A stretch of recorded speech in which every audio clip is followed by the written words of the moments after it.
الشیطان الرجیم بسم اللہ الرحمن الرحیم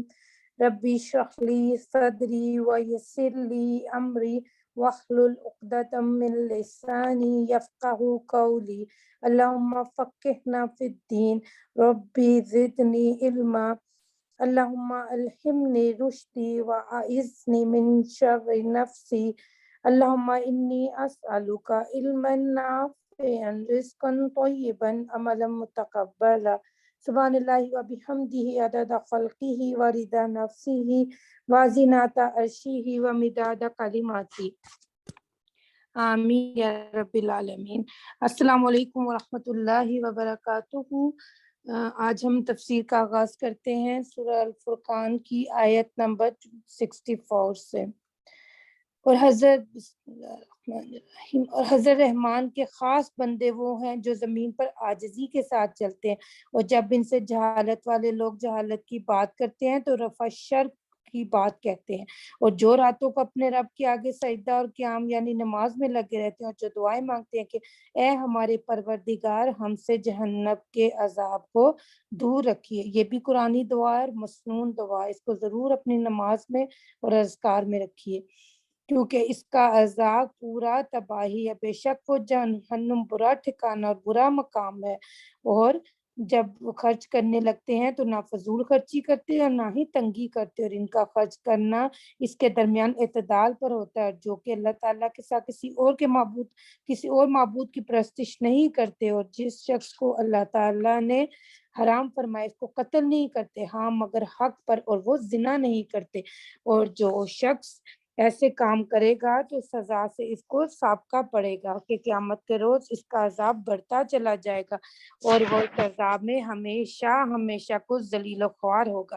مگر جو شرک سے توبہ کر لے اور ایمان لے اور نیک کام کرتا رہے تو اللہ تعالیٰ ایسے لوگوں کے گزشتہ گناہوں کی جگہ نیکیاں عطا فرمائے گا، اور اللہ تعالیٰ غفور الرحیم ہے۔ اور جس شخص جس معصیت سے توبہ کرتا ہے، نیک کام کرتا ہے، تو وہ اللہ تعالیٰ کی طرف خاص طور پر رجوع کر رہا ہے، اور وہ بےہودہ باتوں میں شامل نہیں ہوتے، اور اگر بےہودہ مشکلوں کے پاس ہو کر گزریں تو سنجیدگی کے ساتھ گزر جاتے ہیں، اور وہ ایسے ہیں کہ جس وقت ان کو اللہ کے احکام کے ذریعے سے نصیحت کہی جاتی ہے تو ان احکام پر بہرے اندھے ہو کر نہیں گزرتے، اور ایسے ہیں کہ دعا کرتے ہیں کہ اے ہمارے پروردگار ہم کو اور ہماری اولاد بیبیوں کو اور ہماری اولاد کی طرف سے آنکھوں کی ٹھنڈک یعنی راحت عطا فرمائیے۔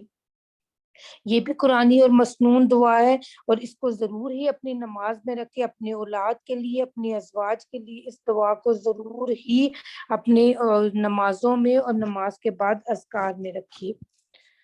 ایسے لوگوں کو بہشت میں رہنے والوں کو بالا خانے ملیں گے باوجہ ان کی اطاعت کے، ثابت قدمی رہنے کو، اور ان کو اس بہشت میں فرشتوں کی جانب سے بقا کی دعا اور سلام ملے گا، وہ ہمیشہ ہمیشہ رہیں گے، اور کیسا اچھا ٹھکانہ اور مقام ہے۔ آپ کہہ دیجئے کہ میرا رب تمہاری ذرا بھی پرواہ نہ کرے کہ اگر تم عبادت نہ کرو گے سو تم تو جھوٹا سمجھتے ہو، ان قریب یہ جھوٹا سمجھنا تمہارے لیے وبال جان ہو جائے گا۔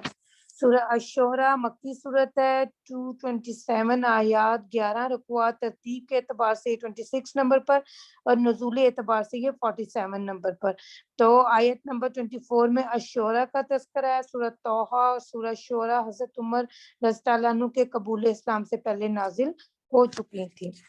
تو آغاز میں حروف مقاطعات طٰ سین میم،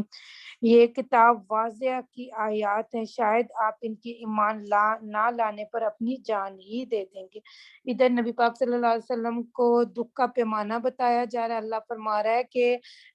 قوم کو جب آپ صلی اللہ علیہ وسلم بار بار تنبیہ فرما رہے تھے اس کے باوجود وہ عمل نہیں کرتے، اور قوم جہنم کے گڑھے کی طرف جا رہی تھی، اور یہ نبی پاک صلی اللہ علیہ وسلم کے غم کا یہ پیمانہ بنا ہوا تھا۔ اگر ہم لوگ اپنے آپ کو آج کل دیکھیں تو ہمارے غم کا پیمانہ کیا ہے؟ ہمیں تو بس غم ہے تو اپنی دولت کا، جائیدادوں کا، تعلیم کا، اور اپنی کوٹھیوں کا، اپنی کاروں کا، اپنی حسن کا اور اپنی جوانی کا۔ ہمارے تو غم کے پیمانے آج کل یہی ہیں۔ اللہ ہم پر رحم کرے۔ اگر ہم چاہیں تو ان پر آسمان سے ایک بڑی نشانی نازل کر دے، پھر ان کی گردنیں اس نشانی سے پست ہو جائے، اور ان کے پاس کوئی تازہ پیمائش رحمان کی طرف سے ایسی نہیں آتی جسے یہ بے رخی نہیں کرتے. سو انہوں نے جھوٹا بتلایا، سو ان قریب ان کو اس بات کی حقیقت معلوم ہو جائے گی جس کے ساتھ یہ استحصا کیا کرتے تھے. کیا انہوں نے زمین کو نہیں دیکھا کہ ہم نے اس میں کس قدر عمدہ عمدہ قسم کی بوٹیاں اگائی ہیں؟ اس میں ایک بڑی نشانی، اس میں سے اکثر لوگ ایمان نہیں لاتے. بلا شبہ آپ کا رب غالب ہے، رحیم ہے. اور جب آپ کے رب نے موسیٰ علیہ السلام کو پکارا کہ تم ان ظالم لوگوں کے یعنی قوم فرعون کے پاس جاؤ، کیا یہ لوگ نہیں ڈرتے؟ انہوں نے عرض کیا ہے میرے پروردگار، مجھ کو یہ اندیشہ ہے کہ وہ مجھ کو جھٹلانے لگے اور میرا دل تنگ ہونے لگتا ہے اور میری زبان نہیں چلتی، اس لیے ہارون کے پاس بھی وہی بھیج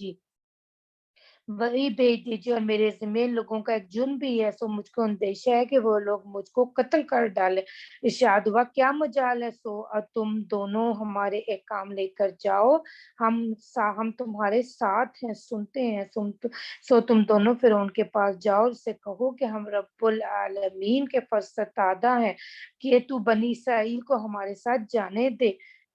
فرعون کہنے لگا کیا ہم نے تم کو بچپن میں پرورش نہیں کیا اور تم اپنی عمر میں برسوں ہم میں راہ سہا کی، اور تم نے اپنی وہ حرکت بھی کی تھی جو کی تھی، یعنی کپٹی کو قتل کیا تھا انہوں نے، اور تم بڑے ناس پاس ہو. موسیٰ نے جواب دیا کہ واقعی اس وقت وہ حرکت میں کر بیٹھا تھا اور مجھ سے غلطی ہو گئی تھی. پھر جب مجھ کو ڈر لگا تو میں تمہارے ہاں سے مغرور ہو گیا. پھر مجھ کو میرے رب نے دانش مندی عطا فرمائی اور مجھ کو پیغمبروں میں شامل کر دیا، اور ایسا رہا احسان جتلانا پرورش کا، سو وہ یہ نعمت ہے جس کا تم مجھ پر احسان رکھتا ہے. تو تو نے بنی اسرائیل کو سخت ذلت میں ڈال رکھا تھا. فرعون اس بات میں لاجواب ہوا. سخن کا پہلو بدل کے اس نے کہا کہ رب العالمین کی ماہیت اور حقیقت کیا ہے؟ موسیٰ نے جواب دیا وہ پروردگار وہ ہے جو آسمان اور زمین کا جو کچھ مخلوقات ان کے درمیان میں، اس کا اگر تم کو یقین کرنا ہو تو یہ پتہ بہت ہے. فرعون نے اپنے ارد گرد بیٹھنے والوں سے کہا کہ تم لوگ کچھ سنتے ہو کہ سوال کچھ اور جواب کچھ. موسیٰ نے فرمایا کہ میرا پروردگار ہے تمہارا، تمہارے پہلے بزرگوں کا. فرعون نہ سمجھا اور کہنے لگا یہ تمہارا رسول جو باعظم خود تمہاری طرف رسول ہو کر آیا مجنون معلوم ہوتا ہے. موسیٰ نے فرمایا کہ میرا پروردگار ہے مشرق اور مغرب کا جو کچھ اس کے درمیان میں ہے، اور اس کا بھی اگر تم کو عقل ہو تو اسی سے مان لو. آخر جھلا کر کہنے لگا اگر تم میرے پاس کوئی اور معبود تجویز کرو گے تو تم کو جیل خانے بھیج دوں گا. موسیٰ نے فرمایا اگر میں کچھ صریح دلیل پیش کر دوں تب بھی نہ مانے گا. فرعون نے کہا اچھا تو وہ دلیل پیش کرو، اگر تم سچے ہو. سو موسیٰ نے اپنی لاٹھی ڈال دی تو وہ دفتن ایک نمایاں اسلحہ بن گیا، اور دوسرا موزہ دکھلانے کے لیے اپنا ہاتھ گریبان میں ڈالا، باہر نکالا تو وہ دفتن سب دیکھنے والوں کے روبرو بہت ہی چمکتا ہوا ہو گیا. فرعون نے اہل دربار سے جو اس کے آس پاس بیٹھے تھے اس میں کہا کہ اس میں کوئی شک نہیں کہ یہ شخص بڑا ماہر جادوگر ہے. اس کا اصل مطلب یہ ہے کہ اپنے جادو کے ذات سے تم کو اور تمہاری سرزمین سے باہر کر دے. سو تم لوگ کیا مشورہ دیتے ہو؟ درباریوں نے کہا کہ آپ ان کو اور ان کے بھائی کو مہلت دیجیے اور شہروں میں چپڑاسیوں کو حکم نامے دے کر بھیج دیے کہ وہ سب شہروں سے سب ماہر جادوگروں کو آپ کے پاس لا کر حاضر کر دیں. بس وہ جادوگر ایک معین دن کے خاص وقت پر جمع کر لیے گئے اور فرعون کی طرف سے بطور اعلان لوگوں کے یہ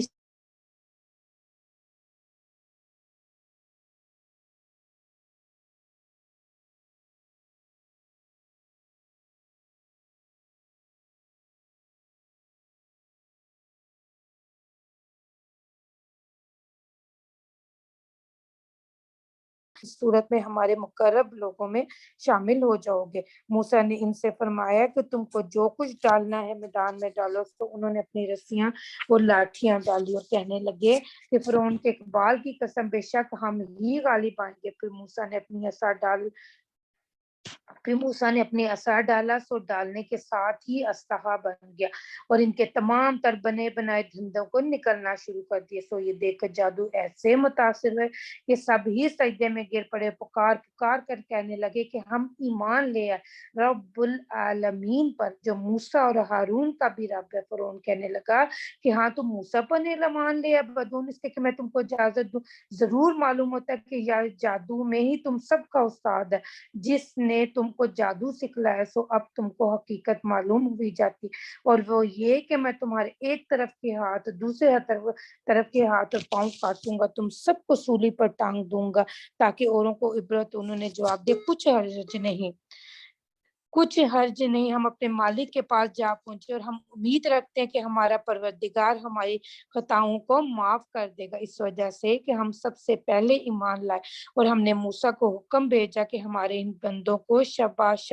مصر سے باہر نکال لے جاؤ، تم لوگوں کا تعاقب کیا جائے۔ فرعون نے تعاقب کی تدبیر کے لیے آس پاس کے شہروں میں چپراسی دوڑا دی اور یہ اطلاع بھیجا کہ یہ لوگ یعنی بنی اسرائیل ہماری نسبت تھوڑی سی جماعت ہے، انہوں نے ہم کو بہت غصہ دلا اور ہم سب ایک مسلح جماعت اور باقاعدہ فوج ہے، غرض ہم نے ان کو باغوں سے اور چشموں سے اور خزانوں سے عمدہ مقامات سے باہر نکال کے ہم نے ان کو ساتھ تو یوں کیا اور ان کے بعد بنی اسرائیل کو ان کا مالک بنایا۔ غرض ایک روز سورج نکلنے کے وقت ان کو پیچھے سے جا گیا، پھر دونوں جماعتیں باہم ایسی قریب ہوئی کہ ایک دوسرے کو دیکھنے لگی تو موسیٰ کے ہمراہی گھبرا کر کہنے لگے، اے موسیٰ بس ہم تو ہاتھ آ گئے۔ موسیٰ نے کہا کہ ہرگز نہیں، کیونکہ میرے ہمراہ میرا پروردگار ہے، مجھ کو دریا سے نکلنے کا ابھی راستہ بتلا دے گا۔ پھر ہم نے موسیٰ کو حکم دیا کہ اپنے عصا کو دریا پر مارو، چنانچہ انہوں نے اس پر عصا مارا جس سے وہ دریا پھٹ گیا اور ہر حصہ اتنا بڑا تھا جیسے بڑا پہاڑ۔ ہم نے دوسرے فریق بھی اس موقع کے قریب پہنچا دیا اور انجام قصے کا یہ ہوا کہ ہم نے موسیٰ کو اور ان کے ساتھ والوں کو سب کو بچا لیا، پھر دوسروں کو غرق کر دیا۔ اس واقعے میں بڑی عبرت ہے، باوجود ان کے کہ ان کفار مکہ میں اکثر لوگ ایمان نہیں لاتے اور آپ کا رب بڑا زبردست بڑا مہربان ہے۔ آپ ان لوگوں کے سامنے ابراہیم علیہ السلام کا قصہ بیان کیجئے جبکہ انہوں نے اپنے باپ سے اور اپنی قوم سے فرمایا کہ تم کس چیز کی عبادت کیا کرتے؟ انہوں نے کہا کہ ہم بتوں کی عبادت کیا کرتے اور ہم انہی کی عبادت پر جمے بیٹھے رہتے ہیں۔ ابراہیم نے فرمایا کہ کیا یہ تمہارے سننے پر جب تم ان کو پکار کرتے ہو تو یہ کچھ نفع پہنچاتے ہیں یا تم کو وہ کچھ ضرر پہنچا سکتے ہیں؟ ان لوگوں نے کہا کہ نہیں، بلکہ ہم تو اپنے بڑوں کو اسی طرح کرتے دیکھا ہے۔ ابراہیم نے فرمایا بھلا تم نے ان کو دیکھا بھی جن کی تم عبادت کیا کرتے، تم بھی اور تمہارے پرانے بڑے بھی، یہ معبودین میرے اور تمہارے لیے باعث ضرر ہے، مگر ہاں رب العالمین جس نے مجھ کو اور ہم سب کو پیدا کیا پھر وہی مجھ کو اور میری مسلوں تک رہنمائی کرتا ہے، وہ جو کچھ مجھ کو کھلاتا اور پلاتا ہے، جب میں بیمار ہو جاتا ہوں تو وہ مجھ کو شفا دیتا ہے۔ یہ بھی قرآنی مسنون دعا ہے، اس کو جب بیماری میں ضرور ہی پڑھنا چاہیے۔ اور مجھ کو وقت پر موت دے گا اور پھر قیامت کے روز مجھ کو زندہ کرے گا، جس سے مجھ کو یہ امید ہے کہ میری غلط کاری کو قیامت کے روز معاف کر دے گا۔ اے میرے پروردگار مجھ کو حکمت عطا فرمائیے اور مجھ کو اعلیٰ درجے کے نیک لوگوں کے ساتھ شامل فرمائیے۔ ایک اور قرآنی مسنون دعا، اسے بھی ضرور ہی اپنی نمازوں میں اور باقی اذکار میں اور نماز کے بعد دعاؤں کے حصوں میں رکھیے، اور میرا ذکر آئندہ آنے والوں میں جاری رکھ اور مجھ کو جنت النعیم کے مستحقین میں سے کر، اور میرے باپ کی مغفرت فرما اور وہ گمراہ لوگوں میں سے جس روز سب زندہ ہو کر اٹھیں گے اس وقت مجھ کو رسوا نہ کرنا۔ اس دن میں کہ نجات کے لیے نہ مال کام آئے گا نہ اولاد، مگر ہاں جو اللہ کے پاس کفر و شرک سے پاک دل لے کر آئے گا۔ اس روز اللہ ترسوں یعنی ایمان والوں کے لیے جنت نزدیک کر دی جائے گی اور گمراہوں کے لیے کافروں کے لیے دوزخ سامنے کر دی جائے گی۔ اس روز ان سے کہا جائے گا کہ وہ معبود کہاں ہے جن کی تم اللہ کے سوا عبادت کیا کرتے تھے؟ کیا اس وقت وہ تمہارے ساتھ دے سکتے ہیں یا اپنا ہی بچاؤ کر سکتے ہیں؟ پھر یہ کہہ کر وہ معبودین اور گمراہ لوگ اور ابلیس کا لشکر سب کے سب اوندے منہ دوزخ میں ڈال دیے جائیں گے، اور وہ کفار دوزخ میں گفتگو کرتے ہوں گے، کہیں گے کہ وہ اللہ بے شک ہم سری گمراہی میں تھے، واللہ اللہ بے شک ہم سری گمراہی میں تھے، جبکہ تم کو عبادت رب العالمین کے برابر کرتے تھے، اور ہم کو تو بس ان بڑے مجرموں نے گمراہ کیا، سو نہ کوئی ہمارا سفارشی ہے نہ ہی کوئی مخلص دوست ہے۔ سو کیا اچھا ہوتا کہ ہم کو دنیا میں پھر واپس جانا ملتا کہ ہم مسلمان ہو جاتے۔ بے شک اس واقعے میں بڑی عبرت ہے اور باوجود اس کے کہ ان مشرکین مکہ میں اکثر لوگ ایمان نہیں لاتے، بے شک آپ کا رب بڑا زبردست رحمت والا ہے۔ قوم نوح نے پیغمبروں کو جھٹلایا جبکہ ان سے ان کی برادری کے بھائی نوح علیہ السلام نے فرمایا کیا تم اللہ سے نہیں ڈرتے؟ میں تمہارا ایماندار پیغمبر ہوں، سو تم لوگ اللہ سے ڈرو، میرا کہا مانو، میں تم سے اس پر کوئی دنیاوی صلہ نہیں مانگتا، میرا صلہ تو بس رب العالمین کے ذمہ ہے، سو تم اللہ سے ڈرو، میرا کہا مانو۔ وہ لوگ کہنے لگے کیا ہم تم کو مانیں گے حالانکہ رذیل لوگ تمہارے ساتھ ہو لیے؟ نوح علیہ السلام نے فرمایا ان کے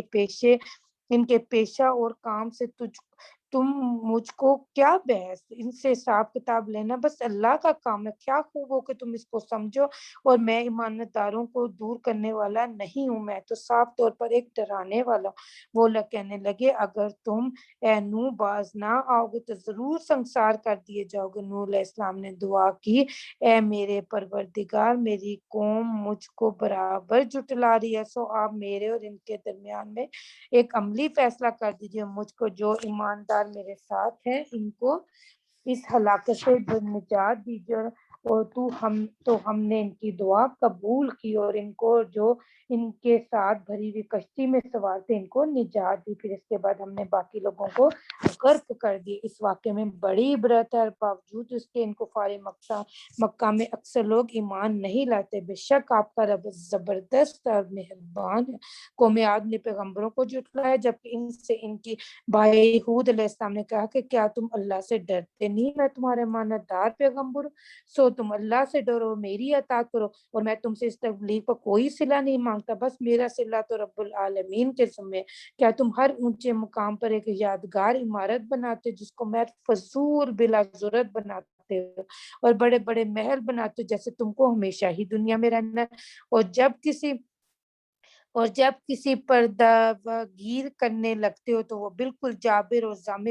ظالم بن کر داروگیر کرتے ہو، سو تم کو چاہیے کہ اللہ سے ڈرو اور میری اطاعت کرو، اس اللہ سے ڈرو جس نے تمہاری ان چیزوں سے امداد کی جس کو تم جانتے ہو، مواشی اور بیٹوں اور باغوں اور چشموں سے تمہاری امداد کی، مجھ کو تمہارے حق میں ایک بڑا سخت دن کی عذاب کا اندیشہ ہے۔ وہ لوگ بولے کہ ہمارے نزدیک تو دونوں باتیں برابر، خواہ تم نصیحت کرو خواہ نہ سے نہ بنو، یہ تو بس اگلے لوگوں کی ایک معمولی عادت ہے اور رسم ہے، اور تم جو ہم کو عذاب سے ڈراتے ہم کو ہرگز عذاب نہ ہوگا۔ غرض ان لوگوں نے ہود علیہ السلام کو جھٹلایا تو ہم نے ان کو آندھی کے عذاب سے ہلاک کر دے، بے شک اس واقعے میں بڑی عبرت ہے اور ان میں اکثر لوگ ایمان نہیں لاتے، بے شک آپ کا رب زبردست اور مہربان ہے۔ قوم سمود نے بھی پیغمبروں کو جھٹلایا جبکہ ان سے ان کے بھائی صالح علیہ السلام نے فرمایا تھا کیا تم اللہ سے نہیں ڈرتے؟ میں تمہارے امانتدار پیغمبر ہوں، سو تم اللہ سے ڈرو، میری اطاعت کرو، میں تم سے اس پر کچھ صلہ نہیں چاہتا، بس میرا صلہ تو رب العالمین کے ذمہ۔ کیا تم کو انہی چیزوں میں بے فکری سے رہنے دیا جائے گا جو یہاں موجود ہے، یعنی باغوں میں اور چشموں میں، کھیتوں اور ان کھجوروں میں جن کے گھپے خوب گندے ہوئے، اور کیا تم پہاڑوں کو تراش تراش کے اتراتے اور فخر کرتے ہوئے مکان بناتے ہو؟ سو اللہ سے ڈرو اور میرا کہا مانو، اور ان حدود سے نکل جانے والوں کا کہا مت مانو جو سرزمین میں فساد کیا کرتے ہیں، کبھی اصلاح کی بات نہیں کرتے۔ ان لوگوں نے کہا کہ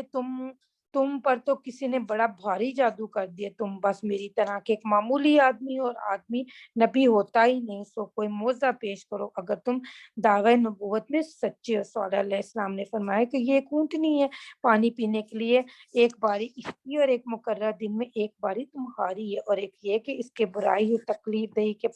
ساتھ ہاتھ بھی مت لگانا، کبھی تم کو ایک بھاری دن کا عذاب آ پکڑے۔ تو انہوں نے اس اونٹنی کو مار ڈالا، پھر جب سارے عذاب کے نمودار ہوئے تو اپنی حرکت پر پشیمان ہوئے، پھر آخر عذاب نے ان کو آ لیا۔ بے شک اس واقعے میں بڑی عبرت ہے، باوجود ان کے ان کفار مکہ میں اکثر لوگ ایمان نہیں لاتے، بے شک آپ کا رب بڑا زبردست بہت مہربان ہے۔ اور قوم لوط نے بھی پیغمبروں کو جھٹلایا جبکہ ان میں سے ان کے بھائی لوط علیہ السلام نے کہا کہ کیا تم اللہ سے ڈرتے نہیں، میں تمہارا امانت دار پیغمبر ہوں، سو تم اللہ سے ڈرو اور میری اطاعت کرو، میں تم سے اس کا کوئی صلہ نہیں چاہتا، بس میرا صلہ تو رب العالمین کے ذمہ ہے۔ کیا تم دنیا جہاں والوں میں سے تم یہ حرکت کرتے ہو کہ مردوں سے فال کرتے ہو؟ تمہارے رب نے جو تمہارے لیے بیویاں پیدا کی ان کو نظر انداز کیے رہتے، بلکہ اصل بات یہ ہے کہ تم حد انسانیت سے گزر جانے والے۔ وہ لوگ کہنے لگے اے لوط اگر تم ہمارے کہنے سننے سے باز نہیں آؤ گے تو ضرور بستی سے نکال دیا جاؤ گے۔ لوط نے فرمایا میں تمہارے اس کام سے سخت نفرت کرتا ہوں۔ لوط نے دعا کی اے میرے رب مجھ کو اور میرے خاص متعلقین کو ان کے اس کام سے نجات دے، سو ہم نے ان کو اور ان کے متعلقین کو سب کو نجات دی۔ یہ بھی قرآنی مسنون دعا ہے، اس کو بھی اپنی نماز اور اذکار میں رکھیے۔ باجوز ایک بڑیا کے کہ وہ عذاب میں رہ جانے والوں میں رہی، پھر ہم نے اور سب کو ہلاک کر دیا، ہم نے ان پر ایک خاص قسم کا یعنی پتھروں کا میم برسایا۔ کیا برا می تھا جو ان لوگوں پر برسا تھا جن کو عذاب الہی سے ڈرایا گیا تھا۔ بے شک اس واقعے میں بھی عبرت ہے، اور باوجود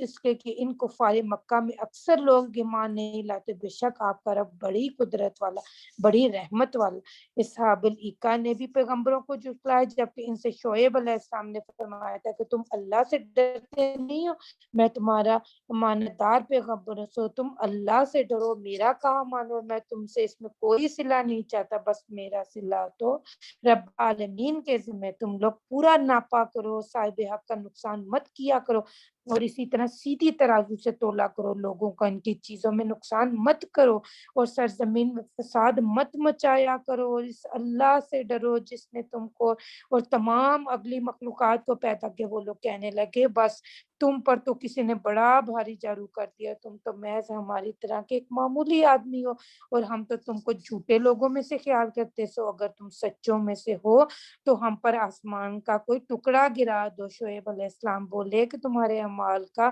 میرا رب ہی خوب جانتا ہے، سو وہ لوگ برابر ان کو جھٹلائے گے۔ پھر ان کو صاحبہ کے واقعے نے آپ پکڑا، بے شک وہ بڑا سخت ان کا عذاب تھا۔ اور اس واقعے میں بھی بڑی عبرت ہے، باوجود اس کے کہ ان کفار مکہ میں اکثر لوگ ایمان نہیں لاتے، اور بے شک آپ کا رب بڑی قدرت والا بڑی رحمت والا، اور یہ قرآن رب العالمین کا بھیجا ہوا، اس کو امانت دار فرشتہ لے کر آیا آپ کے قلب پر صاف عربی میں، تاکہ آپ منجملہ ڈرانے والوں کے ہوں۔ اور اس قرآن کا ذکر پہلی امتوں کی آسمانی کتابوں میں بھی ہے۔ کیا ان لوگوں کے لیے یہ بات دلیل نہیں ہے کہ اس پیشن گوئی کو علماء بنی اسرائیل جانتے ہیں؟ اگر بالفرض ہم اس قرآن کو کسی اجمی عربی پر نازل کرتے پھر وہ اجمی ان کے سامنے ان کو پڑھ بھی دیتا، یہ لوگ باوجہ غایت عناد کے تب بھی اس کو نہ مانتے۔ ہم نے اسی طرح شدت و اصرار کے ساتھ اس ایمان نہ لانے والے ان نافرمانوں کے دلوں میں ڈال رکھا ہے۔ یہ لوگ اس قرآن پر ایمان نہ لائیں گے جب تک کہ سخت عذاب کو یہ دیکھ نہ لے جو اچانک ان کے سامنے آ کھڑا ہو، اور ان کو خبر بھی نہ ہوگی۔ پھر اس وقت جان کو بنے گی، کہیں گے کیا کسی طور پر ہم کو کچھ مہلت مل سکتی ہے؟ کیا ہمارے وعیدوں کو سن کر یہ لوگ ہمارے عذاب کی تاجیل چاہتے ہیں؟ مخاطب ذرا بتلاؤ، اگر ہم ان کو چند سال تک عیش میں رہنے دے، پھر جب جس عذاب کا ان سے وعدہ کیا وہ ان کے سر پر آ پڑے تو ان کا وہ عیش کس کام آ سکتا ہے؟ اور جتنی بستیاں منکرین کی ہم نے عذاب سے غارت کی ہیں، سب میں نصیحت کے واسطے ڈرانے والے پیغمبر آئے، اور ہم ظالم نہیں ہیں، اور ہم اس قرآن کو شیاطین کے لیے نہیں لائے، اور یہ ان کی حالت کے مناسب میں اور ان پر قادر بھی نہیں، کیونکہ وہ شیاطین وہی آسمانی سننے سے روک دیے گئے۔ سو اے پیغمبر تم اللہ کے ساتھ اور کسی کی معبود کی عبادت مت کرنا، کبھی تم کو سزا ہونے لگے۔ اور اس مضمین سے آپ سب سے پہلے اپنے نزدیک کے کنبے کو ڈرائیے۔ آپ صلی اللہ علیہ وسلم کو اس آیت میں یہ حکم دیا جا رہا ہے کہ جو آپ کے قریب کے یا آپ کے کنبے کے افراد ہیں ان سے آپ تبلیغ کا سلسلہ شروع کر دیے۔ تو تبلیغ کرنے والوں کو بھی سب سے پہلے یہاں پہ یہی پوائنٹ دیا جا رہا ہے کہ اپنے گھر سے اور اپنے خاندان سے، اپنے قریب سے، اپنے محلے سے، اپنی بستی سے، وہاں سے تبلیغ کو شروع کرنا ہے، اور ان لوگوں کے ساتھ تو مشفقانہ فروتنی سے پیش آئیے جو مسلمان میں داخل ہو کر آپ کی راہ پر چلیں۔ اگر یہ لوگ جن کو آپ نے ڈرایا آپ کا کہنا نہ مانے تو آپ کہہ دیجئے کہ میں تمہارے افعال سے بیزار ہوں، اور اب اللہ قادر و رحیم پر توکل رکھیے، جو آپ کو جس وقت آپ نماز کے لیے کھڑے ہوتے ہیں نمازیوں کے ساتھ آپ کی نشست و برخاست کو دیکھتا ہے، وہ خوب سننے والا خوب جاننے والا ہے۔ اے پیغمبر لوگوں سے کہہ دیجئے کہ میں تم کو بتلاؤں کس پر شیاطین اترتے ہیں، ایسے شخصوں پر اترا کرتے ہیں جو پہلے دروغ گفتار بڑے بد کردار ہوں، اور جو کان لگا دیتے ہیں اور وہ بکثرت جھوٹ بولتے ہیں، اور شاعروں کی راہ تو بے راہ لوگ چلا کرتے ہیں۔ مخاطب کیا تم کو معلوم نہیں کہ وہ شاعر لوگ خیالی مضامین کے ہر میدان میں حیران پھرا کرتے ہیں اور زبان سے وہ باتیں کہتے ہیں جو کرتے نہیں؟ ہاں مگر جو لوگ ایمان لائے اور اچھے اچھے کام کیے، انہوں نے اپنے اشعار میں کثرت سے اللہ کا ذکر کیا، اور انہوں نے بعد میں اس کے ان پر ظلم ہو چکا اس کا بدلہ لیا، اور ان قریب ان لوگوں کو معلوم ہو جائے گا جنہوں نے حقوق اللہ وغیرہ میں ظلم کر رکھے کہ ایک ایسی جگہ ان کو لوٹ جانا ہے۔ سورت النمل یہ ہے مکی صورت ہے، 93 آیات، 7 رکوعات، ترتیب کے اعتبار سے 27 نمبر پر، نزولی اعتبار سے یہ 47 نمبر پر، اور اس کا نام دوسرے رکوع کی چوتھی آیات میں نمل کہتے ہیں۔ چونٹی کو اللہ نے قرآن میں اپنی مختلف مخلوقات کا ذکر کیا، جیسے جن میں گائیں ہیں، مچھر ہے، چونٹی ہے، مکڑی ہے، شہد کی مکھی کا اللہ پاک نے تذکرہ کیا۔ تو اللہ کے نزدیک ساری مخلوق ہی بہت اہم ہے، اور اس کے موضوع اور مباحث میں 2 خطبے ہیں۔ پہلا خطبہ آغاز جو ہے آغاز سے لے کے چوتھے رکوع تک ہے، اور دوسرا خطبہ 5ویں رکوع سے اختتام تک ہے۔ تو اس میں جو بنیادی مضمون ہے وہ فلاح پانے والے وہ لوگ جو قرآن کی مان کر قرآن کو مانتے ہیں، وہی فلاح پانے والے ہیں، اور پھر اس بات کو سمجھانے کے لیے اللہ تعالیٰ مثالیں دے رہا ہے۔ تو اور اس کا آغاز وہی حروف مقطعات سے، تو سین، یہ جو آیتیں ہیں قرآن کی، یہ ایک واضح کتاب کی آیتیں ایمان والوں کے لیے موجب ہدایت اور مصدع سنانے والی ہیں۔ جو مسلمان ایسے ہیں کہ نماز کی پابندی کرتے ہیں اور زکوٰۃ دیتے ہیں اور آخرت پر پورا یقین رکھتے ہیں۔ جو لوگ آخرت پر ایمان رکھتے ہیں ہم نے ان کو ان کے اعمال بد کر کے ان کی نظر میں مرغوب کر رکھے ہیں، سو وہ بھٹکتے پھرتے ہیں۔ یہ وہ لوگ ہیں جن کے لیے مرنے کے بعد بھی سخت عذاب، اور یہ وہ لوگ آخرت میں بھی سخت کفارے میں کہ کبھی نجات نہ ہوگی۔ آپ کو بالیقین ایک بڑی حکمت والے علم والے کی جانب سے قرآن دیا جا رہا ہے، لہٰذا آپ ان کے انکار سے غمگین نہ ہوئے۔ یہ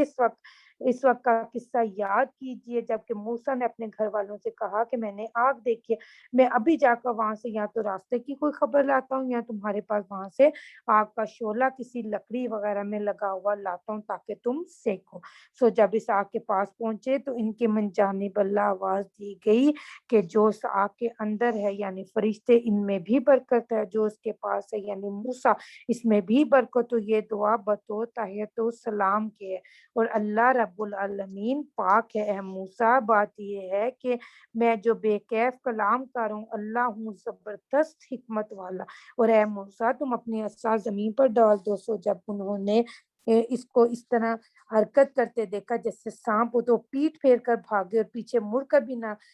دیکھ کر ارشاد ہو، اے موسیٰ ڈرو نہیں، ہمارے حضور میں پیغمبر نہیں ڈرا کرتے، ہاں مگر جس سے کوئی قصور یا لفظی سرزد ہو جائے، پھر برائی ہو جانے کے بعد بجائے اس کے کہ نیک کام کر لے یعنی توبہ کر لے تو میں مغفرت والا رحمت والا ہوں، اور تم اپنے ہاتھ اپنے گریبان کے اندر لے جاؤ اور پھر نکالو تو بلا کسی عیب یعنی بلا کسی مرض برس وغیرہ کے وہ روشن ہو کر نکلے گا۔ 9 موضوع میں سے فرعون اور اس کے قوم کی طرف بھیجا جاتا ہے کیونکہ وہ بڑے حد سے نکل جانے والے لوگ ہیں۔ غرض ان لوگوں کے پاس جب ہمارے دیے ہوئے موضوع پہنچے جو نہایت واضح تھے تو وہ لوگ ان سب کو دیکھ کر بھی بولے یہ صحیح ہے جادو، اور غضب تو یہ تھا کہ ظلم و تکبر کی راہ سے ان معجزات کے بالکل ہی ممکن ہو گئے، حالانکہ ان کے دلوں نے ان کا یقین کر لیا تھا۔ سو دیکھیے کیسا برا انجام ہوا ان مفسدوں کا۔ اور ہم نے داؤد اور سلیمان کو علم عطا فرمائے۔ ان دونوں ادائے شکر کے لیے کہا کہ تمام تعریفیں اللہ ہی کے سزاوار ہے جس نے ہم کو اپنے بہت سے ایمان والے بندوں پر فضیلت دے دی۔ اور داؤد علیہ السلام کی وفات کے بعد ان کے قائم مقام سلیمان ہوئے۔ انہوں نے ظاہر شکر کے لیے کہا کہ اے لوگو ہم کو پرندوں کی بولی سمجھنے کی تعلیم کی گئی، ہم کو سامان سلطنت کے متعلق ہر قسم کی ضروری چیزیں دی گئیں۔ واقعی یہ اللہ تعالیٰ کا صاف فضل ہے سلیمان کے لیے جو ان کے لشکر جمع کیا گیا، ان میں جن بھی تھے اور انسان بھی تھے اور پرندے بھی تھے جو کسی بادشاہ کے مسخر نہیں ہوتے، اور پھر تھے بھی اس کثرت سے کہ ان کو چلنے کے وقت روکا جاتا تھا، یہاں تک کہ جب چونٹیوں کے ایک میدان میں آئے تو ایک چونٹی نے دوسری چونٹی سے کہا اے چونٹیوں اپنے اپنے سوراخوں میں جھاگ گھسو کیونکہ تم کو سلیمان ان کا لشکر بے خبری میں کچل نہ ڈالے۔ تو مولانا مودودی یہاں پہ فرماتے ہیں اس کی تفسیر میں کہ اس کو وادی نمل کہا جاتا ہے کیونکہ اس میں چونٹیاں بہت زیادہ تھیں۔ یہاں اس کی ایک یہ بھی تفسیر ہے کہ ایک یہ نمل نامی ایک شخص تھا جس نے اس بستی کو آباد کیا تھا، اس لیے اس بستی کا نام نمل تھا۔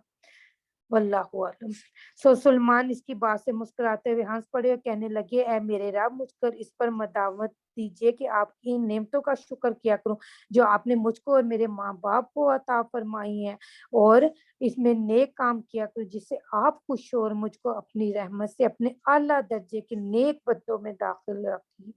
یہ بھی قرآنی مصنون دعا ہے، اس کو ضرور اپنی نماز میں اور بعد کے اذکار میں رکھیے۔ اور سلمان نے پرندوں کی حاضری لی تو ہدہد کو نہ دیکھا، فرمانے لگی یہ کیا بات ہے کہ میں ہدہد کو نہیں دیکھتا، کہ کیا کہیں غائب ہو گیا ہے؟ میں اس کی غیر حاضری پر سخت سزا دوں گا، یہ اس کو ذبح کر ڈالوں گا یا وہ کوئی صاف حجت اور میرے سامنے پیش کرے۔ سو تھوڑی دیر بعد وہ آ گیا، سلمان سے کہنے لگا میں ایسی بات معلوم کر کے آیا جو آپ کو معلوم نہیں ہے، اور میں آپ کے پاس قبیلہ سبا کی ایک تحقیقی خبر لایا ہوں۔ یہ سبا کسی ملکہ کا نام نہیں تھا بلکہ یہ قوم کا نام تھا، اصل قوم کی، اور یہ اصل جو اس قوم کی ملکہ کا نام تھا وہ بلقیس تھا۔ قرآن میں اس قوم کی ملکہ کو ملکہ سبا کہا گیا، تو اہل کتاب کی کتابوں میں ان کو ملکہ کا نام بلقیس ہے۔ جنوبی عرب کی بہت ہی مشہور یہ تجارت پیشہ قوم تھی، اور ان کی زبان جو تھی وہ عربی تھی۔ اس قوم کے حاکم ایک ملکہ تھی، یہ قوم مشرک بھی تھی اور یہ سورج پرست بھی تھی۔ اور پھر میں نے ایک عورت کو دیکھا، وہ ان لوگوں پر بادشاہی کر رہی تھی اور ان کو ہر قسم کا سامان میسر، اس کے پاس ایک بڑا اور قیمتی تخت ہے۔ میں نے اس عورت کو، اس قوم کو دیکھا ہے کہ وہ اللہ کی عبادت کو چھوڑ کر آفتاب کو سجدہ کرتی ہے، اور شیطان نے ان کو ان اعمال کفریہ کو ان کی نظر میں مرغوب کر رکھا اور ان کو راہ حق سے روک رکھا ہے۔ سو وہ راہ حق پر نہیں چلتے اور اس اللہ کو سجدہ نہیں کرتے جو کہ قادر ہے آسمان اور زمین کا پوشیدہ چیزوں کو باہر لاتا ہے، اور ایسا عالم ہے کہ تمام لوگ جو کچھ دل میں پوشیدہ رکھتے ہیں، جو کچھ زبان وغیرہ سے ظاہر سب کو جانتا ہے۔ بس اللہ ہی ایسا ہے کہ اس کے سوا کوئی عبادت کے لائق نہیں، اور وہ عرش عظیم کا مالک ہے۔ یہاں پہ سجدہ تلاوت ہے، یہاں پہ سجدہ ادا کر لیجیے گا۔ سلیمان نے یہ سن کر فرمایا کہ ہم ابھی دیکھ لیتے ہیں کہ تو سچ کہتا ہے یا جھوٹوں میں۔ اچھا میرا یہ خط لے جا اور اس کو اس کے پاس ڈال دے، پھر ذرا وہاں ہٹ جانا، پھر دیکھنا کہ آپس میں کیا سوال جواب کرتے۔ بلقیس نے پڑھ کر اپنے سرورداروں کو مشورہ کیا، کہا اے اہل دربار میرے پاس ایک خط باوقت ہے، ڈال دیا گیا وہ سلمان کی طرف سے۔ اس میں یہ مضمون ہے کہ بسم اللہ الرحمن الرحیم، کہ تم لوگ اور سب آیان سلطنت جن کے ساتھ عوام بھی وسط ہے میرے مقابلے میں تکبر مت کرو اور میرے پاس متی ہو کر چلے آؤ۔ بلقیس نے کہا اے اہل دربار تم مجھ کو میرے اس معاملے میں رائے دو کہ مجھ کو سلمان کے ساتھ کیا معاملہ کرنا چاہیے، اور میں کس بات کا قطعی فیصلہ نہیں کرتی جب تک کہ تم لوگ میرے پاس موجود نہ ہو۔ ملکہ کو جب یہ خط پہنچا تھا تو اس کو بہت غیر معمولی لگا تھا، وجوہات اس کی کئی تھی۔ پہلے تو یہ کہ اس کو ترسیل کا طریقہ بڑا عجیب لگا کیونکہ ہدہد نے آ کے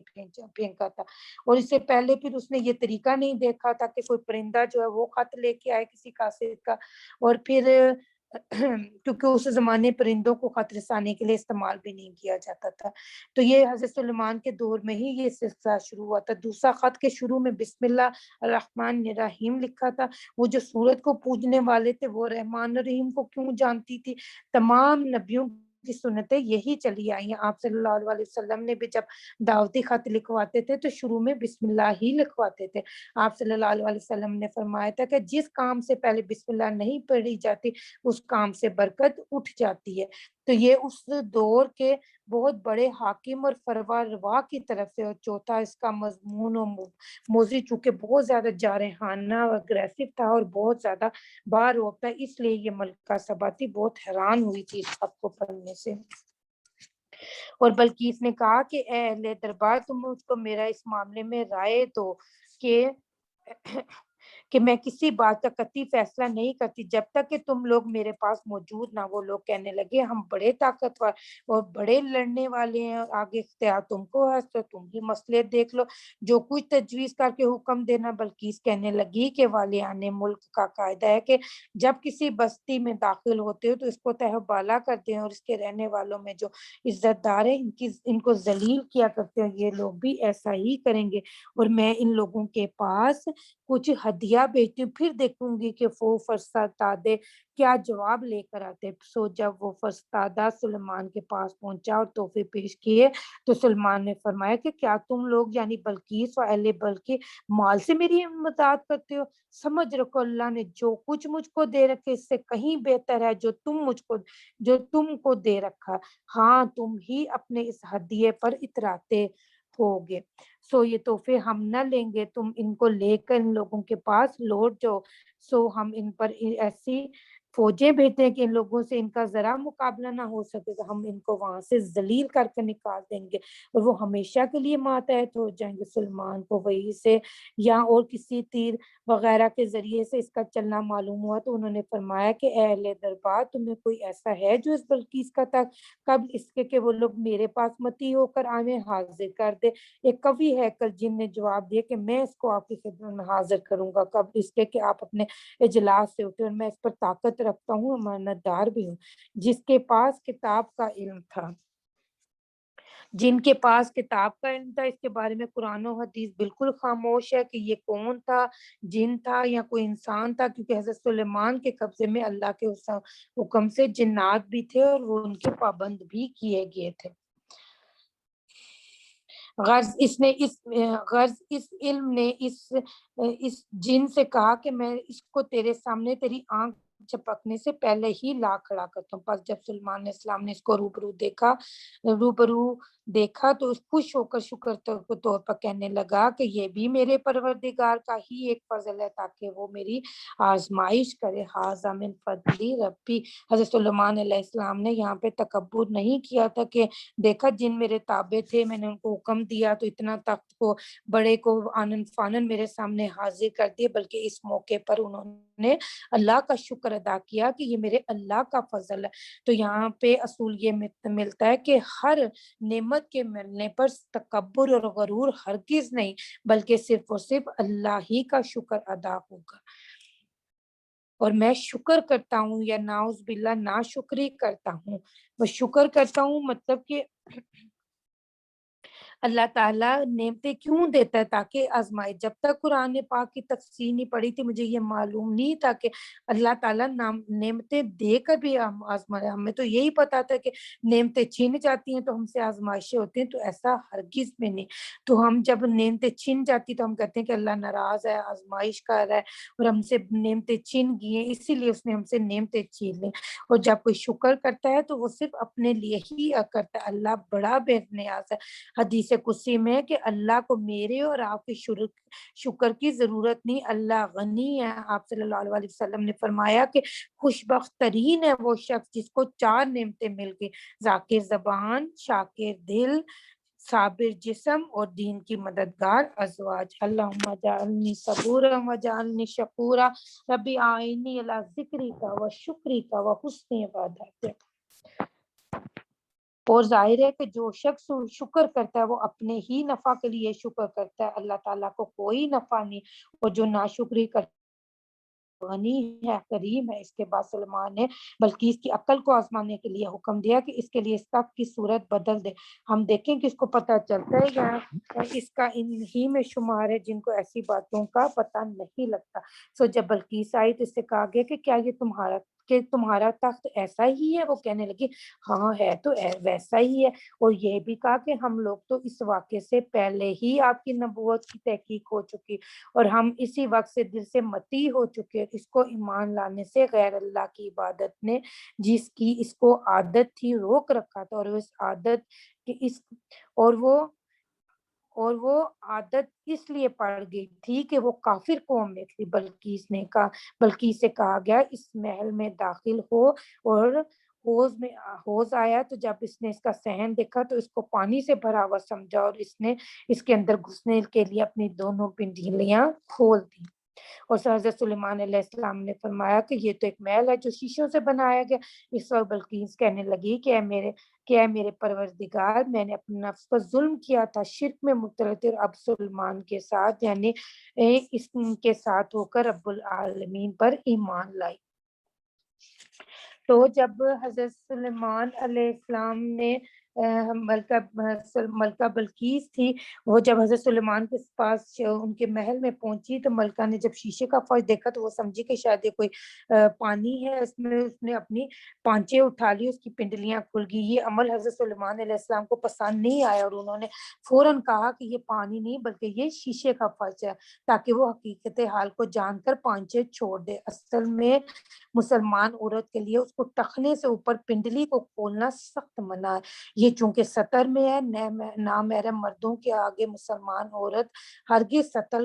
کو نہیں کھول سکتی، یہ ناجائز بھی ہے اور یہ حرام بھی ہے۔ اسی طرح غزوہ بدر میں جب مشرکین مکہ جب جنگ ہار گئے تو مشرکین عورتیں اپنے ٹخنے کھولے ہوئے اور اپنے پانچوں کو اٹھا ہوئے اوندے منہ بھاگی جا رہی تھی۔ گویا اس دور کے جاہلوں کے لیے بھی عورت کے ٹخنے کو کھولنا ایک عام بات نہیں تھی جس کو کہ صحابہ نے کوٹ کیا تھا۔ تو آج ہم ذرا سا اپنے معاشرے کا جائزہ لیتے ہیں کہ ہمارے یہ جو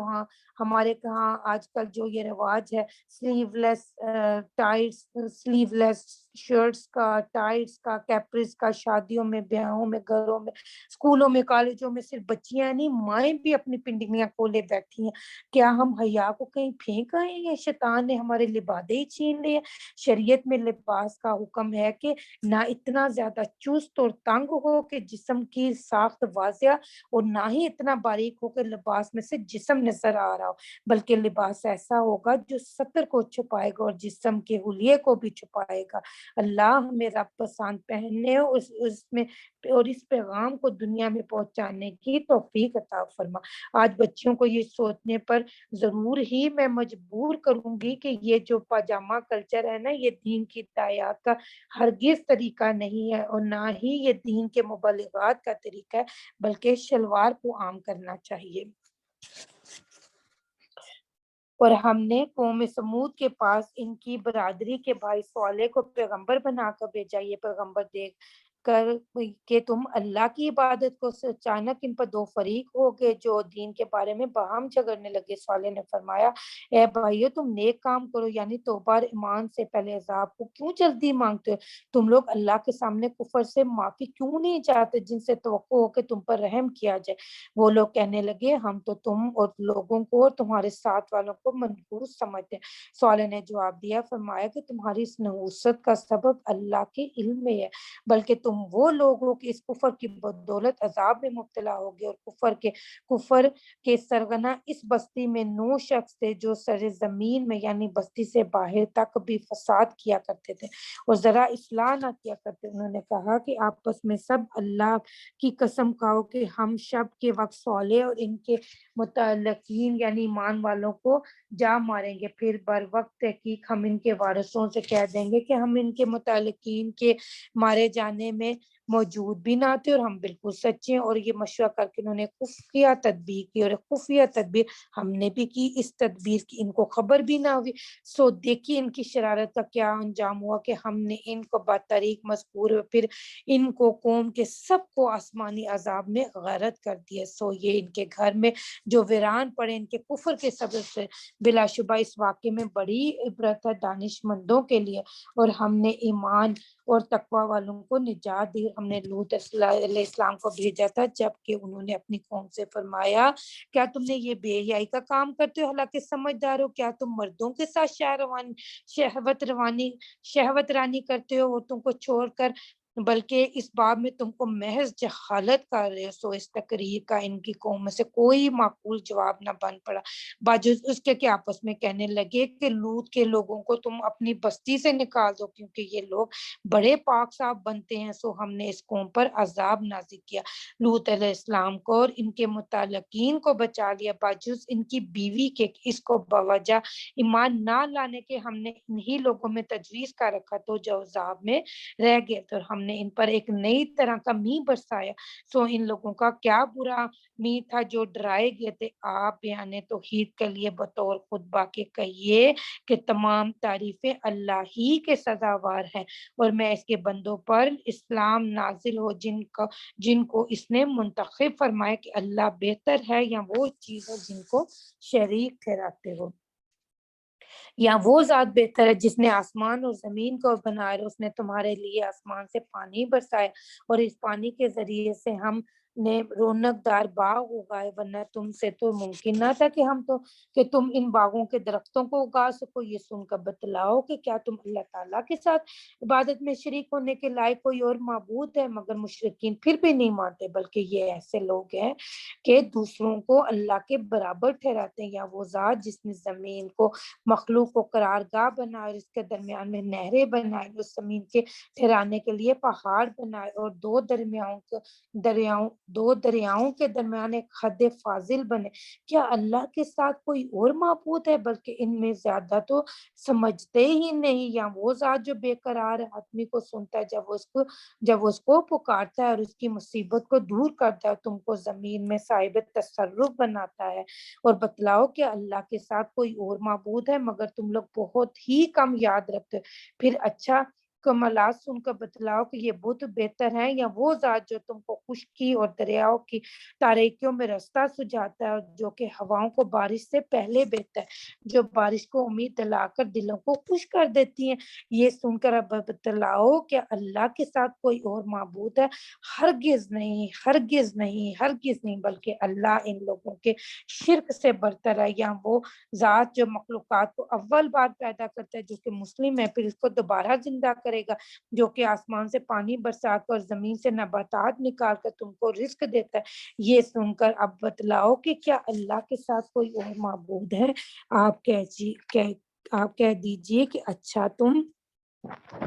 اپنی دلیل پیش کرو۔ اگر تم اس دعوے میں سچے ہو، آپ کہہ دیجئے کہ جتنی مخلوقات آسمان و زمین اور عالم میں موجود ہے، ان میں کوئی بھی غیب کی بات نہیں جانتا بجز اللہ تعالیٰ کے، اور کسی کو یہ خبر نہیں کہ وہ کب دوبارہ زندہ کیے جائیں گے، بلکہ آخرت کے بارے میں خود ان کا علم ہی نیست ہو گیا، بلکہ یہ لوگ اس سے بھی شک میں، بلکہ یہ اس سے بھی اندھے بنے ہیں، اور یہ کافر یوں کہتے ہیں کہ ہم لوگ جب مر کر خاک ہو جائیں گے، اسی طرح ہمارے بڑے بھی، تو کیا پھر ہم زندہ کر کے قبروں سے نکالے جائیں گے؟ اس کا تو ہم سے اور ہمارے بڑوں سے محمد صلی اللہ علیہ وسلم کے پہلوں سے وعدہ ہوتا چلا ہے۔ یہ بے سند باتیں جو اگلوں سے نقل ہوتی چلی آتی ہیں۔ آپ کہہ دیجئے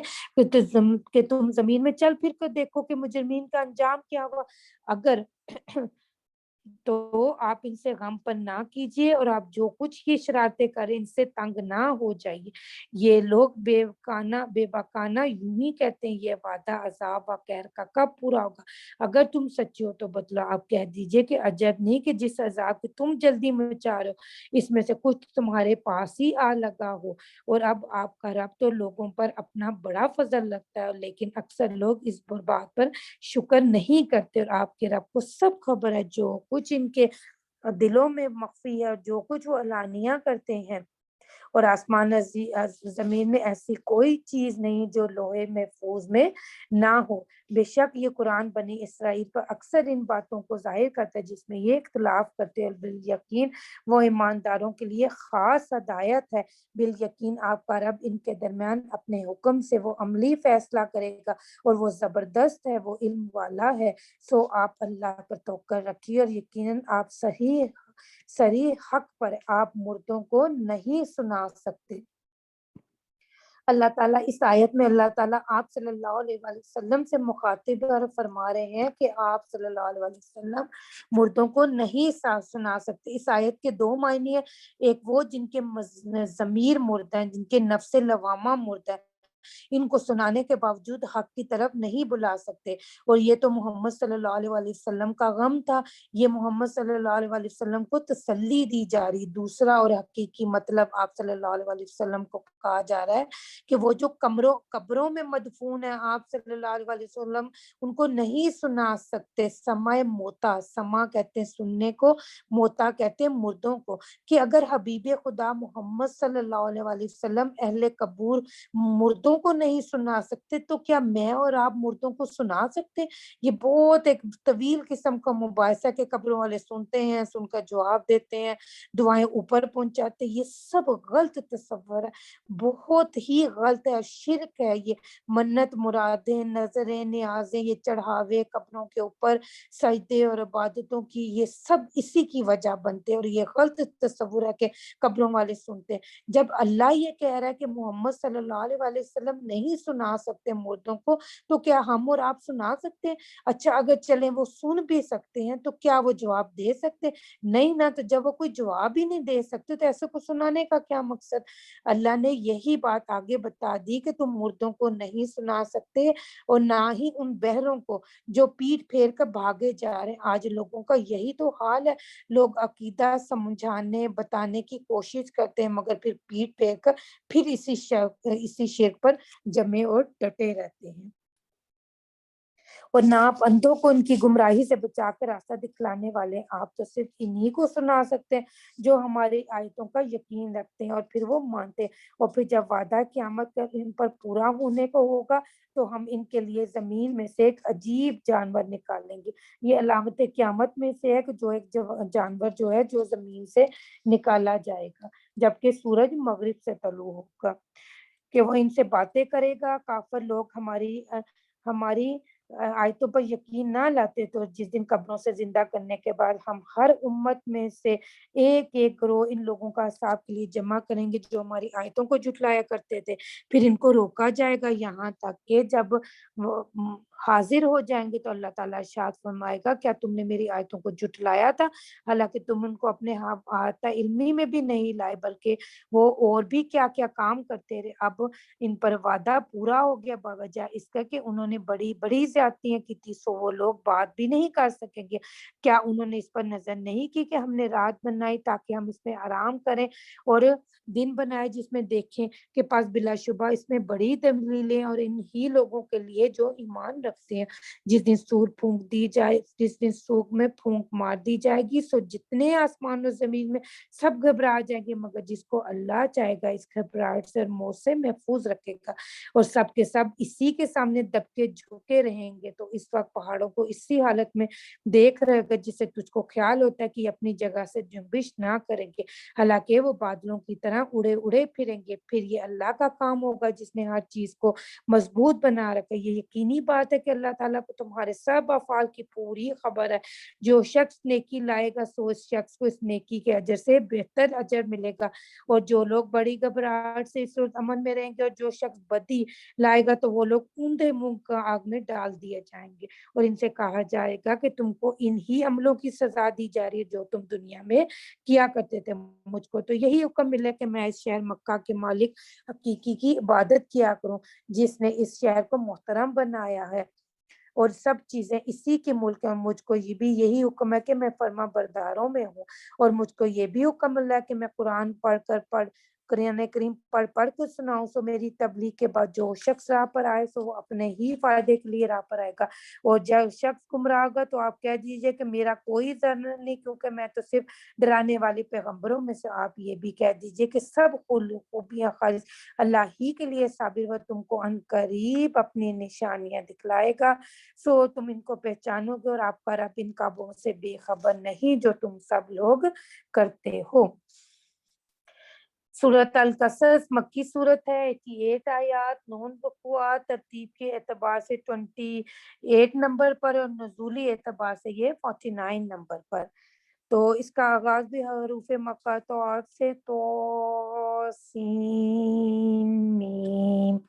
یہ مضامین جو آپ پر وحی کیے جاتے ہیں کتاب الواضح قرآن کی آیتیں، ہم آپ کو موسیٰ علیہ السلام اور فرعون کا کچھ حصہ ٹھیک ٹھیک پڑھ کر ان لوگوں کو لیے جو کہ ایمان رکھتے ہیں، اور فرعون سر زمین مصر میں بہت بڑھ چڑھ گیا تو اس نے وہاں کے باشندوں کو مختلف قسمیں کر رکھا تھا کہ ان باشندوں میں سے ایک جماعت یعنی بنی اسرائیل کا زور گھٹا رکھا تھا، اس طرح سے کہ ان کے بیٹوں کو ذبح کراتا تھا اور ان کی عورتوں یعنی لڑکیوں کو زندہ رہنے دیتا تھا۔ واقعی وہ بڑا مفسد تھا۔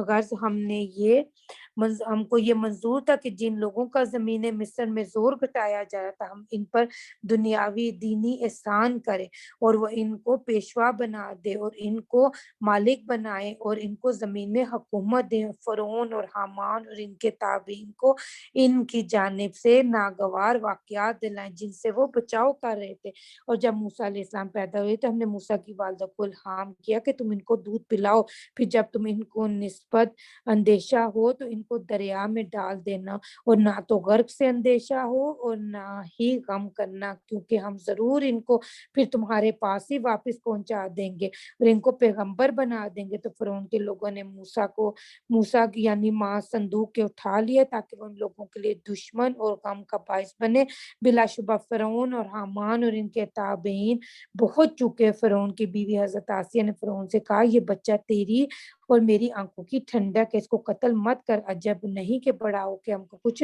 فائدہ پہنچائے، یا ہم ان کو اپنا بیٹا ہی بنا رہے۔ ان لوگوں کو انجام کی خبر نہ تھی۔ اور ادھر یہ قصہ ہوا کہ موسیٰ کی والدہ کا دل بے قرار ہو گیا، قریب تھا کہ موسیٰ کا حال سب پر ظاہر کر دے۔ ہم نے ان کے دل کو اس غرض سے مضبوط نہ کیے رہے کہ یہ یقین کیے بیٹھے۔ انہوں نے موسیٰ کی بہن یعنی اپنی بیٹی سے کہا کہ ذرا موسیٰ کا سراغ تو لاؤ۔ سو انہوں نے موسیٰ کو دور سے دیکھا، اور ان لوگوں کو یہ خبر نہ تھی کہ یہ ان کی بہن، اور اس فکر میں آئی ہم نے پہلے ہی موسیٰ پر دودھ پلانیوں کی بندش کر رکھی تھی۔ سو وہ کہنے لگی کیا میں تم لوگوں کو کسی ایسے گھرانے کا پتہ بتاؤں جو تمہارے لیے اس بچے کی پرورش کرے اور وہ دل سے اس کی خیر خواہی کریں۔ غرض ہم نے موسیٰ کو ان کی والدہ کے پاس اپنے وعدے کے موافق پہنچا دیا تاکہ ان کی آنکھیں ٹھنڈی ہوں اور تاکہ غم میں نہ رہیں، اور تاکہ اس بات کو جان لے کہ اللہ تعالیٰ کا وعدہ سچا ہے۔ لیکن افسوس کی بات ہے کہ اکثر لوگ اس کا یقین نہیں رکھتے، اور جب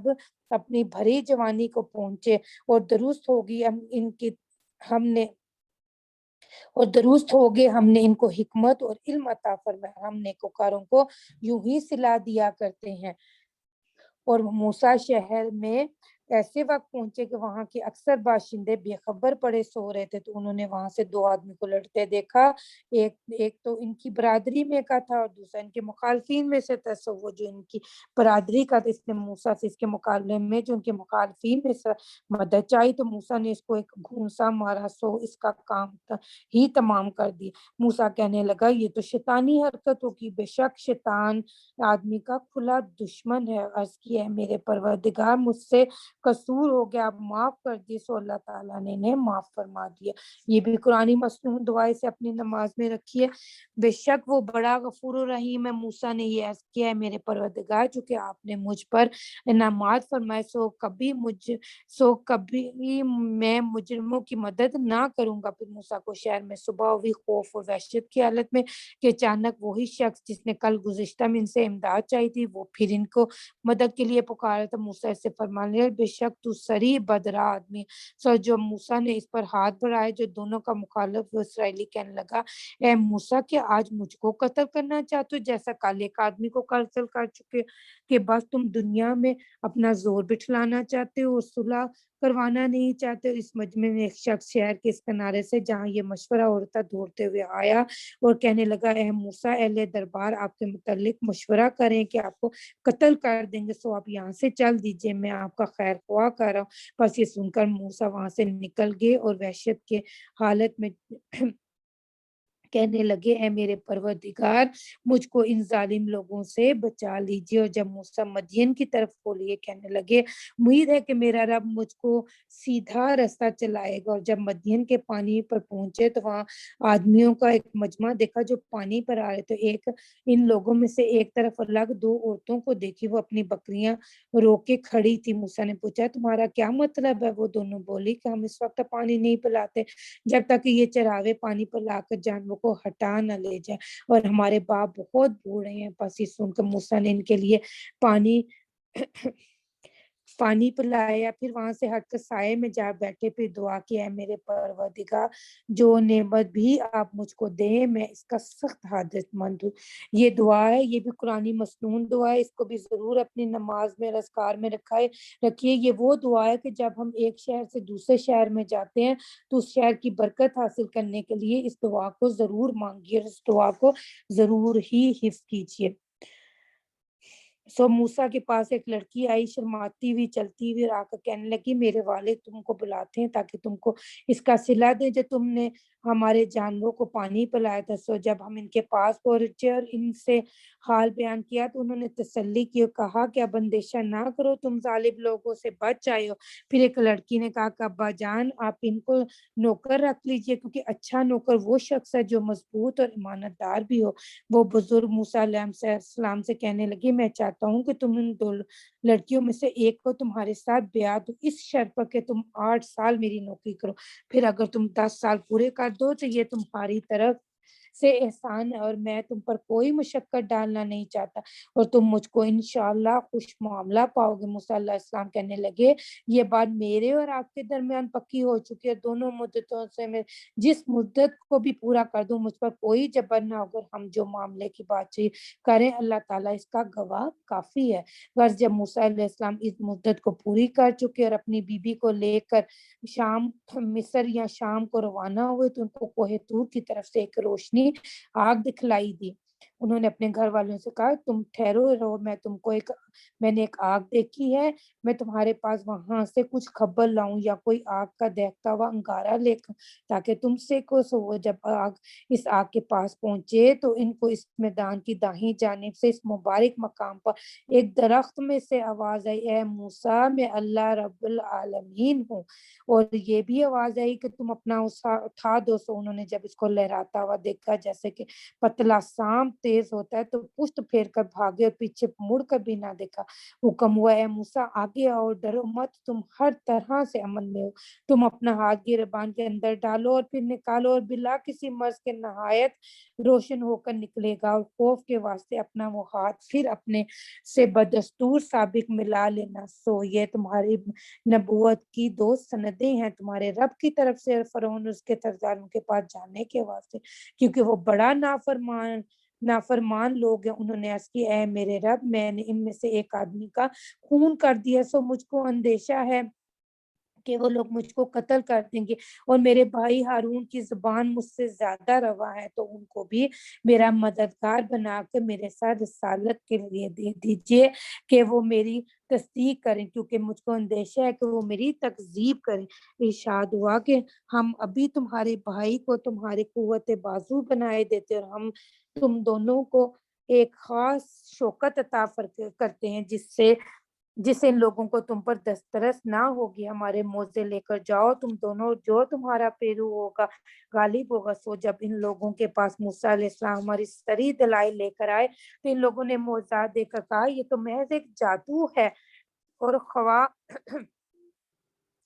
اللہ تعالیٰ پر افطرا کیا جاتا ہے۔ ہم نے ایسی بات کبھی نہیں سنی کہ ہمارے اگلے باپ دانوں کے وقت میں بھی ہو۔ موسیٰ نے فرمایا، میرے پروردگار اس شخص کو خوب جانتا ہے جو صحیح دین اس کے پاس سے لے کر اور جس کا انجام اس عالم سے اچھا ہونے والا، یقین ظالم لوگ کبھی فلاح نہیں پالیں گے۔ اور فرعون کہنے لگا، اہل دربار، مجھ کو تو تمہارا اپنے سوا اور کوئی الہ معلوم نہیں ہوتا، اور تو اے حامان، تم ہمارے لیے مٹی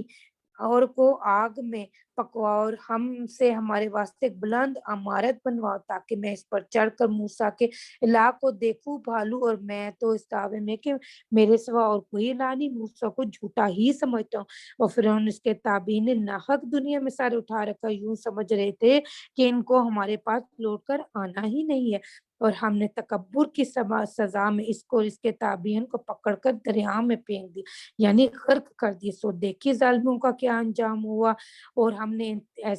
نے ان لوگوں کو ایسا رئیس بنایا تھا جو دوزخ کی طرف بلاتے رہتے، اور قیامت کے روز کی کوئی ان کا ساتھ نہ دے گا، اور یہ لوگ دونوں عالم میں مبتلا خسران ہوئے۔ چنانچہ دنیا میں بھی ہم ان کے پیچھے لعنت لگا دی، اور قیامت کے دن بھی وہ بدحال لوگوں میں سے ہوں گے۔ اور ہم نے موسیٰ علیہ السلام کو اگلی امتوں کے ہلاک کیے پیچھے کتاب یعنی تورات دی تھی، جو لوگوں کے لیے دانش مندیوں کا سبب اور ہدایت اور رحمت تھی، تاکہ وہ اس سے نصیحت حاصل کریں۔ اور آپ مغرب جانب میں موجود نہ تھے جبکہ ہم نے موسیٰ کو وہ کام دیے تھے، اور وہاں آپ ان لوگوں میں سے موجود تھے، اور لیکن ہم نے موسیٰ کے بعد بہت سی نسلیں پیدا کی، پھر ان پر زمانہ دراز گزر گیا۔ تو آپ اہل مدین میں بھی قیام پذیر نہ تھے کہ آپ ہماری آیتیں ان لوگوں کو پڑھ پڑھ کر سنا رہے ہیں، اور لیکن ہم ہی رسول بنانے والے ہیں۔ اور اسی طرح آپ طور کی جانب میں اس وقت بھی موجود نہ تھے جبکہ ہم نے موسیٰ کو پکارا تھا، لیکن اس کا علم بھی اسی طرح حاصل ہوا کہ آپ اپنے رب کی رحمت سے نبی بنائے گئے تاکہ آپ ایسے لوگوں کو ڈرائیں جن کے پاس آپ سے پہلے کوئی ڈرانے والا نبی نہیں آیا۔ کیا عجب ہے کہ نصیحت قبول کر لے، اور ہم رسول نہ بھی بھیجتے اگر یہ بات نہ ہوتی کہ ان پر ان کے کرداروں کے سبب کوئی مصیبت نازل ہوتی، تو یہ کہنے لگتے اے ہمارے پروردگار، آپ نے ہمارے پاس کوئی پیغمبر کیوں نہ بھیجا تاکہ ہم آپ کے احکام کا اتباع کریں اور ایمان والوں میں ہوتے۔ سو جب ہماری طرف سے ان لوگوں کے پاس امر حق پہنچا، کہنے لگے ان کو ایسی کتاب کیوں نہ ملی جیسے موسیٰ کو ملی تھی، کیا جو کتاب موسیٰ کو ملی تھی اس کے قبل یہ لوگ اس کے منکر ہونے لگے؟ یہ لوگ تو یوں کہتے ہیں کہ دونوں جادو ہیں، یہ ایک دوسرے کے موافق ہیں، یوں بھی کہتے ہیں کہ ہم تو دونوں میں سے کسی ایک کو نہیں مانتے۔ آپ کہہ دیجئے کہ اچھا تو تم کوئی اور کتاب اللہ کے پاس سے لے کر آؤ جو ہدایت کرنے میں تم دونوں سے بہتر ہو، میں اسی کی پیروی کرنے لگوں گا اگر تم اس دعوے میں سچے ہو۔ پھر اس احتجاج کے بعد اگر یہ لوگ آپ کا یہ کہنا نہ کر سکے، آپ سمجھ لیجئے کہ یہ لوگ محض اپنی نفسانی خواہشوں پر چلتے ہیں، اور ایسے شخص سے زیادہ کون گمراہ ہوگا جو اپنی نفسانی خواہش پر چلتا ہے، اور بدون اس کے من جانب اللہ کے کوئی دلیل اس کے پاس تو اللہ تعالیٰ ایسے ظالم لوگوں کو ہدایت نہیں کیا تو کرتا۔ اور ہم نے اس کلام یعنی قرآن کو ان لوگوں کے لیے وقتاً فوقتاً یکے بعد دیجیے بھیج رہا تاکہ یہ لوگ اور جن لوگوں کو ہم نے قرآن سے پہلے کتابیں دی ہیں ان میں جو منصف ہیں وہ اس قرآن پر ایمان لاتے ہیں، اور جب قرآن ان کے سامنے پڑھا جاتا ہے تو کہتے ہیں ہم اس پر ایمان لائے، بے شک یہ حق ہے ہمارے رب کی طرف سے نازل، اور ہم تو اس کے آنے سے پہلے بھی مانتے تھے۔ ان لوگوں کو ان کی پختگی کی وجہ سے دوہرا ثواب ملے گا، اور وہ نیکی اور تحمل سے بدی اور ایذا کا دفعہ کر دیتے۔ ہم نے جو کچھ ان کو دیا ان میں سے اللہ کی راہ میں خرچ کرتے ہیں، جب کوئی لوگ بیان سنتے ہیں تو اس کو ٹال جاتے ہیں اور کہہ دیتے ہیں کہ ہمارا کیا ہمارے سامنے آئے گا اور تمہارا کیا تمہارے سامنے آئے گا، ہم تم کو سلام کرتے ہیں۔ ہم بے سمجھ لوگوں سے الجھنا نہیں چاہتے، آپ جس کو چاہے ہدایت نہیں کر سکتے بلکہ اللہ جس کو چاہے ہدایت کر دیتا ہے، اور ہدایت پانے والوں کا علم اسی کو ہے۔ اور یہ لوگ یوں بھی کہتے ہیں کہ اگر ہم آپ کے ساتھ ہو کر اس دین میں ہدایت پر